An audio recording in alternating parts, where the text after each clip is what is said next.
A to Z brings us to Denmark.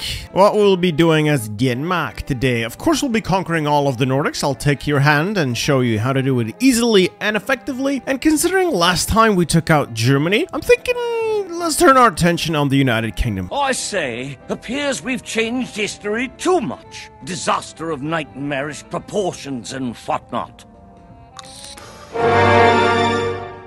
Quite.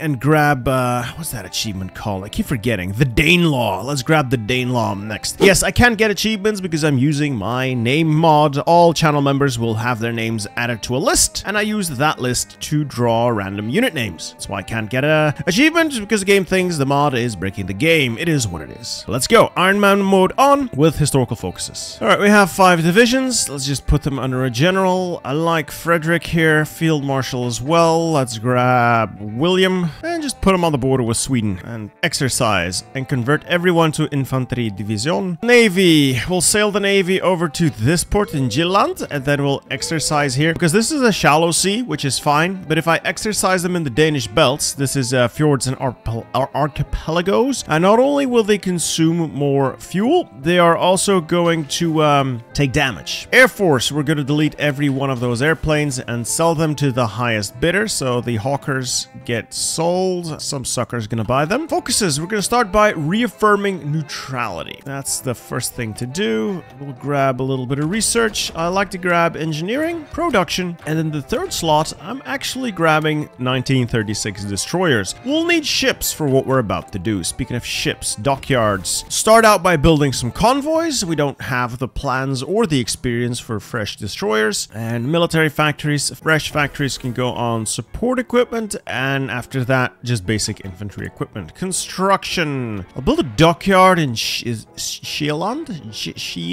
and then follow up with military factories in Finn, and we'll trade with Sweden for now, because trade with Sweden is just gonna strengthen us in the long run. All right, that is the basics. Let's get going. All right, Navy is now in position, and we'll just exercise them. As long as we have fuel, we can keep exercising them. Ah, the Swiss want my airplanes, as does Brazil. All right, cool. Hurrah! Neutrality reaffirmed. The goal will be to unify the right and go for the king assumes power. It's simply the strongest path if you want to play this any other way than historical. It's simply the strongest path. We're going to go for the king assumes power, Scandinavian security, and then we'll get the war goals on Sweden, Norway, and Finland in that order. But for now, we have other things to do. We got a bunch of political power from that first focus, and we're going to use it to get Knud Bach, Landsbrück Minister. He gets our non-aligned support ticking. And because the king assumes power is locked behind non-aligned support anyway, and Scandinavian security plus secure Swedish steel are locked behind, respectively, war support and world tension anyway, there's no point rushing down here. These things are nice to have, but they're not as powerful. So instead, we'll take a little side tour here and continue the Kanslergade Forlig and devalue the krona. And after that, we'll take a look and see what we can grab here. We want to get devalue the krona as quickly as possible. This stops our daily or weekly stability from ticking down. Our stability is going to be awful already, and I want to mitigate the damage. So we'll to continue the Kanslergade Forlig and then devalue the krona. You could go with fortify our borders, but I've run a couple of tests. I think your economy ends up being stronger with the left side here. Even though this gives you early mills, it wrecks. It absolutely wrecks your civilian economy. I think you're just stronger on the left. We got mechanical engineering. Let's grab mechanical computing. We've also burned through most of our fuel, so the Navy has done its fair share of exercising. Let's put them back in port for now, and we'll wait until the new destroyers are researched. Krona devalued. We have many things we can do now. Again, we're gonna wait to go down a political path. It's not that strong anyway. Instead, we're gonna look at other things to get. So what I like to grab is the industrial investments, free civilian factory, and public works. Against free civilian factories. These are pretty good stats. Also, the Danish produce here is pretty okay. And then on the army side of things, we can sign the Forsvarsforlighet and then expand the Verneplichten. Okay. I'm gonna go down and sign this, then expand that, and then go and expand the submarines, because I'm not reading that. New destroyers research. Let's put them into production. We'll finish off the last convoy, and we'll design a cheap Roach destroyer. Cheap gun, cheap torpedoes, good engine, and then we'll use the Orlogsverflet, the raiding fleet. That should do, and we'll simply spam these out. I also need to do more trade with Sweden, since we're using a lot of steel. Oh, and I forgot political power. We have a lot of political power, have to spend it. So after we hire Knut Bach, I like to hire, where is he hiding? Christmas Muller. He gets us extra recruitable pop, more war support, and cheaper conscription laws. Plus, he moves the balance of power towards warfare, which is what we want. And the choice after that one is most likely to be either the industry magnate here for his extra dockyard and factory output, or we could, if we so chose, get the finance minister. But I think we're much better off with the industry magnate. Industry magnate, welcome to the cabinet. That should fill out our political stuff. Next up, we're hiring a chief of the army, either army defense or army drill. Doesn't really matter which of the two. They give us the most amount of army experience. Having finished that focus that gave us dockyards, we added 2 cheap submarines to the mix. Might as well finish them. And for the next couple of researches, we're gonna sidestep again into Navy. I am going to research 1936 cruiser hulls, and I'm also going to research both the basic medium battery. That's one.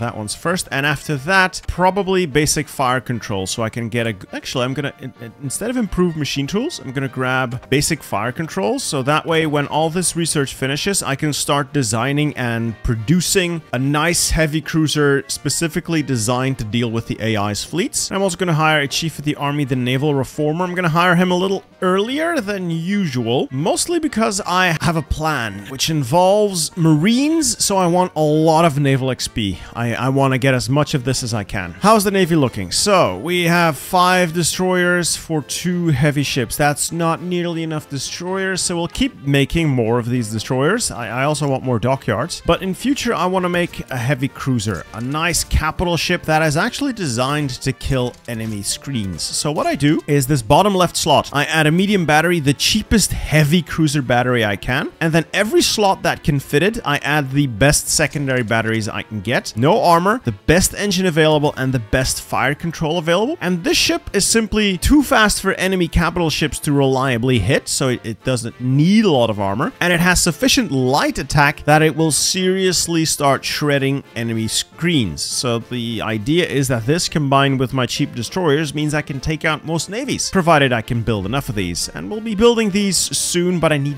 more destroyers first. What we're building is mostly going to be mills, but I'm going to sprinkle in the occasional dockyard just because we want more ships, both to get to Sweden and Norway and Finland, but also to eventually get to the UK. We don't need a massive army for this campaign. We need a small but elite army, and we need a big navy just to be able to get to the United Kingdom. Now, they usually leave you with gaps, but the bigger your fleet, the better off you'll be. Let's expand the Royal House Guards while I wait for these guys to get out into the field. I need more manpower, boys. Let's design and produce these Marines. So, I'm thinking roughly 30 width. 35 would be better, but I can't really afford the cost right now, so something like this, and then we'll add on artillery up to 30 width. Ooh, this is gonna be expensive in terms of artillery, and I'm gonna need to add support artillery, maybe cavalry recon and engineers, but not engineers. I want the pioneers, and we'll name these again after channel members, and the infantry should also be named after channel members. Let's quickly update that so you boys get the names you deserve. Well, while I'm waiting for this to sort itself out, we'll also start by planning a couple of naval invasions for Sweden. One will be landing here above Helsingborg,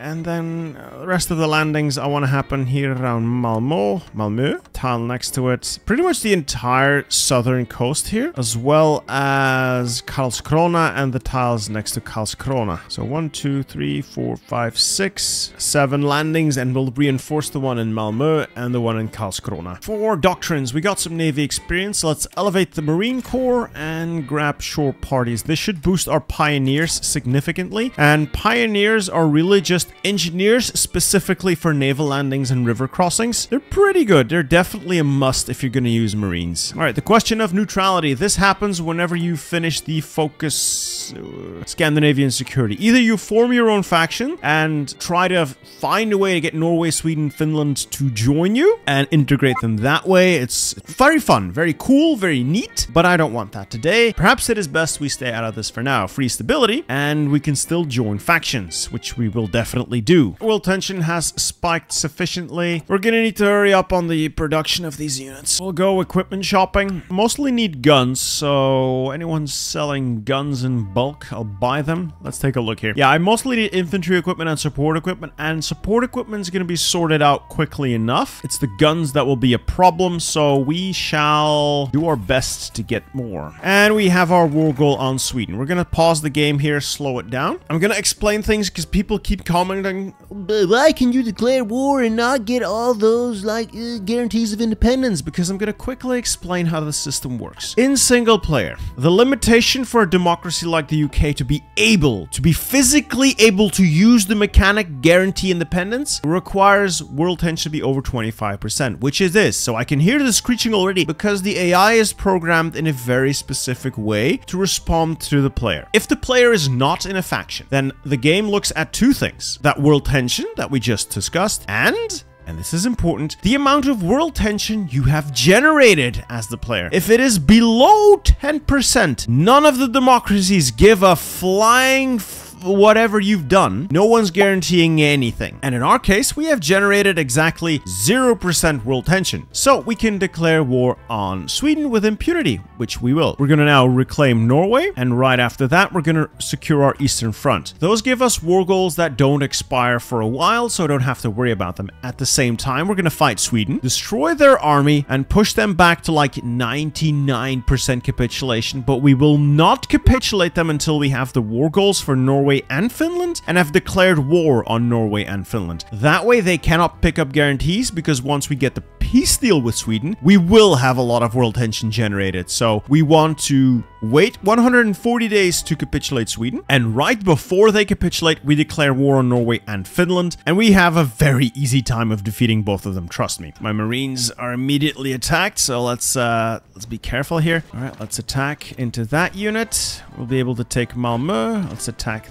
there. Let's just try to go around as much as possible to trap as many Swedish units as we can. If they're trapped, we can destroy them. If they're destroyed, we don't have to worry about them. Oh my god, tell me I am not gonna lose that Marine unit. All right, last stand. A little unfortunate, but it is what it is. It's still fine. We're gonna keep pushing out from the north. If we can get there, we get a nice amount of encirclement in. Just hold. Hold, Hydrozone, you've held! Congratulations! Let's head down south with all these units, keep them trapped. For Malmö, push into there, then push into there. This way we actually have the majority of the Swedish army trapped, stuck, and we'll simply dismantle their army. So this is 2 divisions, this is another 3 divisions, that's 5, 6 divisions trapped, ready to be destroyed. There's another 2 or 3 up there that we can probably outmaneuver in a little bit, and then there's a little bit of stuff left up there. So they're down to 12 divisions at most. We're gonna lose another 2, 3, so that's gonna seriously hamper their numbers. And keep maneuvering around, just trying to get them stuck. Again, here, there's a division here, there's a lake there, so I'm gonna go there,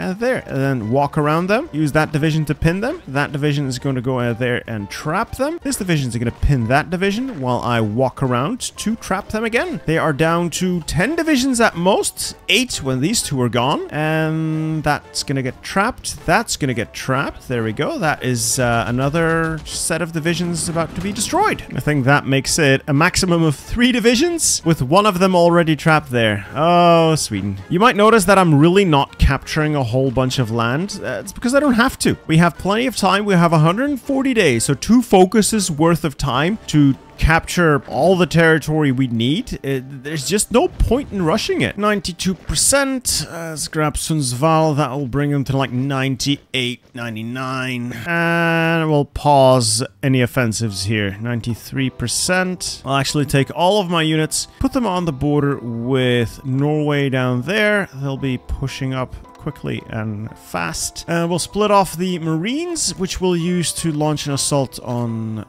Lulea to take their last couple of victory points quickly. We have our war goals now. Let's grab Pan-Scandinavia next. No guarantee on Norway, no guarantee on Finland. We'll declare both wars at the same time, and we'll launch the naval invasion of the last Swedish victory points, as well as start the attack into Norway with the infantry. There goes Sweden with their last victory point taken. We'll take their entire navy and all of their land, confirm and exit. Beautiful. We'll divert all infantry units to taking out Norway. We should be able to kill them if we take anything between Kristiansand, Bergen, and Trondheim, so this bottom portion should be enough. If that fails to be enough, we can always just invade Narvik up there, or Tromsø or whatever. Should be fine. In terms of navy, we got a big old Swedish navy now. Split off the submarines, and we'll add the battle fleet to our mainline units. Good lord, we need a lot of destroyers to make up for the lack of screens. Up north, we'll simply ignore everything.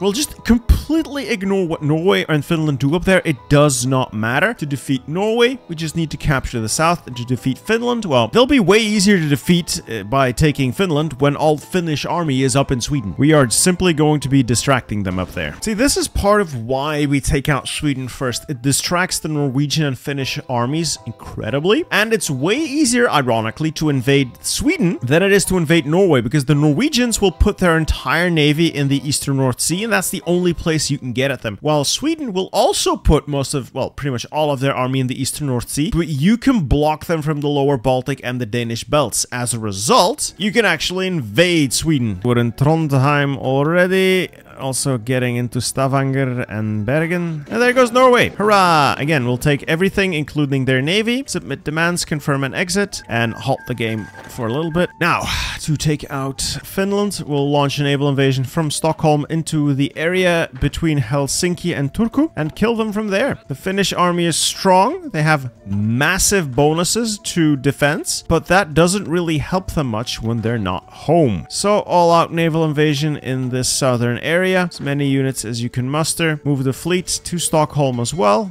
Your brand spanking new fleet will do wonders here again. Naval invasion support in the area. Let us remove Finnish statehood. They are our Nordic brothers, and they will have to learn to live with that. All right, naval invasion immediately successful. Let's group it all up under a single big ol' attack order. Let's go, go, go. Of course, we'll micromanage it a little as well. Let's go and grab all of these supply hubs and take as many victory points as we can before the inevitable rush of Finnish troops south comes in, and move to encircle Helsinki so that unit there is destroyed and not just pushed back. Finland not looking too hot. Most of their army is intact, but it's nowhere near me, so I don't care. And there we go. That is Finland. Fully annex them and take their fleet. Confirm and exit. God, we have way too many capital ships and not nearly enough screens, so we are so unbalanced right now. Meanwhile, let's reconfigure the armed forces a little. I'm gonna split off my Marines, and we're gonna train more. I'll use Marines to lead the naval invasion, and we'll get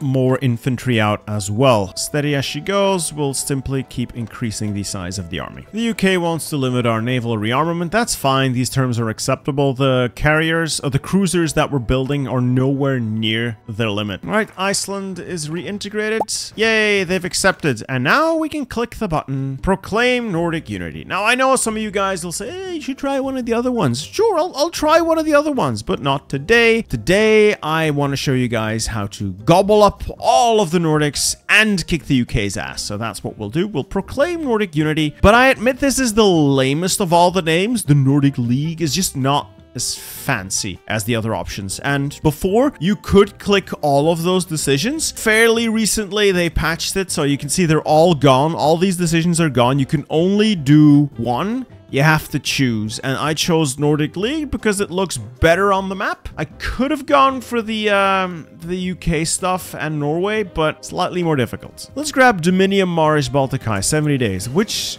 will give us a war goal on the Baltics, but more importantly, Poland, giving us a way into World War II. While we're doing that, let's also rally the Icelanders, Swedes, Finns, and Norwegians. What that does is make all of the cores in those countries, even though they are our core, they make it even better. We get more resource gain, more entrenchment speed, more compliance and stuff doesn't matter, but we get more resources out of them. Better infrastructure, military, and civilian factory construction speed. So it's pretty much a no-brainer, plus build slots, free build slots. Well, there Germany goes. What is important is that we get in on this action. We also want to declare war on Poland right after Germany. Declare that war. Yes, we are going to get into a fight with the Allies, but that doesn't matter. Now we ask to join the Axis. Now that has two great benefits for us. One, we don't have to worry about Germany kicking our ass. And two, we have a very easy way of taking out the UK. We're going to go with our usual approach of naval... Oh, we're going to stop exercising the fleet there, though. We're going to go with our usual approach of invading the UK through Hull. We'll lead with Marines. We still want to finish these up. And on the mainland front, what we could now do is set up our forces to help the Germans take out the Netherlands, take out Belgium, that sort of stuff. I'm just here to get a little bit of war participation out of it. Not really anything else. The Dutch have capitulated. Hooray! Let's get the Belgians next. I am a firm Belgian nationalist, but what has to be done has to be done. Germany can handle France on its own. I'm gonna bring my boys back north here.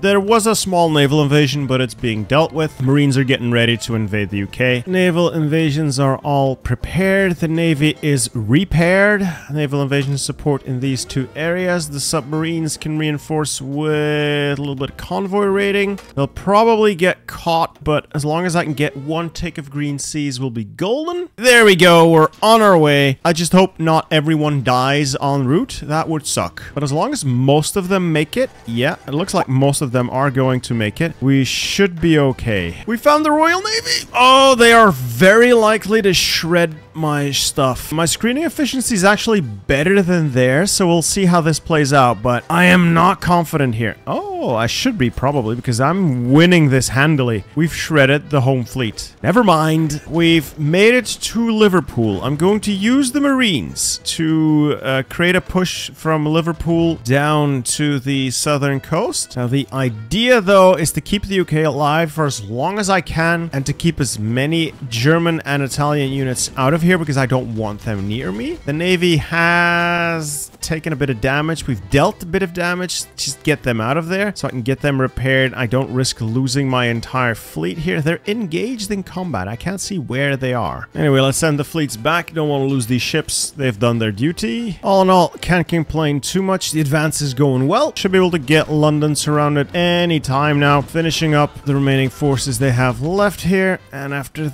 that, it's pretty much all over. All right, that's it. We've pushed the UK back to London. If we capture it, the war ends. They have 7 divisions there. Anyway, this is over. Let's go grab what we want. Peace deal! And that ends us with the ability to take Estonia. Neat. And we did manage to take all of the UK's cores. So at this point, boom! We have ourselves an achievement. And if we hadn't already formed the Nordic League, I could now form the North Sea Empire, which we can't. I did, however, manage to create a really shitty Danish France somewhere, and Danish Britain. They have a couple of islands, but for the rest of this run, there's really no point to it, so I'm just going to return the territory to Danish Britain. They can have their stuff, except for the stuff that I have cores on. Do I have cores on Shetland? No. So I'm simply going to return these cores to Britain. Hooray. At this point, we already got the achievement, so it doesn't matter. I don't want to occupy it, really. In terms of the Estonian stuff there, do we have claims? Do we have cores? I can't really remember. No, I don't even have a claim, so I might as well just release them as a puppet, because there's no point in holding on to it. And what we can do from this point forward is prepare to have a Great Northern War Part 2 Electric Boogaloo, and we can take out the Soviets,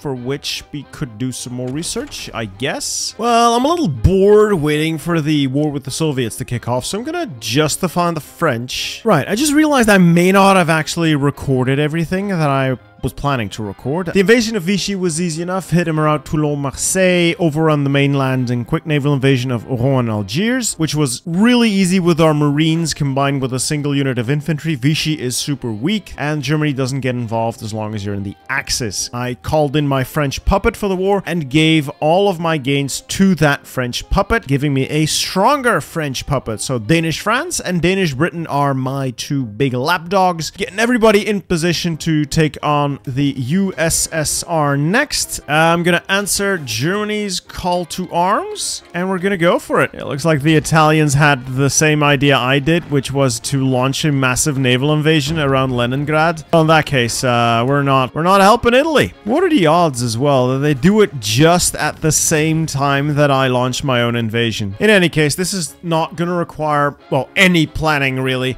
Soviets are up against a massive Axis on their own. There is no allied distraction. This is going to be over in no time. I'm a little shocked at how well Italy is pulling off these naval invasions. They've done very well. They've also managed to land here and just like completely bypass the Soviet defenses for the Caucasus, if they had any. Yeah, Stalin's dead. He just doesn't know it yet. All right, funniest thing I've done in a while: naval invasion from German Hong Kong into Vladivostok, so I don't have to walk all the way past the Urals. I'm still gonna have to walk a very long way, but at least we'll get to do a funny. Yay, we've taken Vladivostok. Yeah, like, Soviets have nothing here. Oh, just give up, Stalin. I've captured every major city you have, except for maybe Novosibirsk. That's probably like one of the big Russian cities over here somewhere. But come on, just die already. 97%. Need a couple more victory points, and that's gonna be it. Maybe if we take Kazan, that's a pretty big one. 10 points. Yeah, I think if we can take Kazan, it's probably over. Oh, it's over. Soviet Union has rolled over and died. I'm just gonna take some stuff in the area and call it a day. That's another peace deal done. We've now got Danish Estonia, Danish Latvia, Danish Lithuania. Beautiful. We've also taken our claims of Murmansk, Onega, and Olonets. Germany took everything else because that is just what Germany does. What do we do from here? It's simple, Pinky. We destroy the Japanese. Quick naval landing, scour the mainland. We should get this over with quickly. I'm also pretty sure that it'll be very well committed to just trying to hold on what they have in China, so I don't think they'll have all that much in the way of defenses at home. Who knows, I might be able to score a nice juicy Japanese puppet out of this. That will be fun. Danish Marines taking out Japan. Ah, beautiful. I think that ends the run. Danish Japan, Danish France, Danish Britain, and the Nordic League. I'd say, yeah, the Axis is all powerful, but I could leave the Axis at any time and decide on a different course of action. If I really wanted to, I could still take out the Axis. Spoiler, I really don't want to. This has been fun though, and it just goes to show you this is a ridiculously overpowered path. I just wish the Nordic League didn't look so lame. Anyway, I hope you guys have enjoyed this video. I know it was a little bit quick after the last Denmark video, but A to Z calls and I must answer. And I hope you guys will enjoy this next video as well. See ya.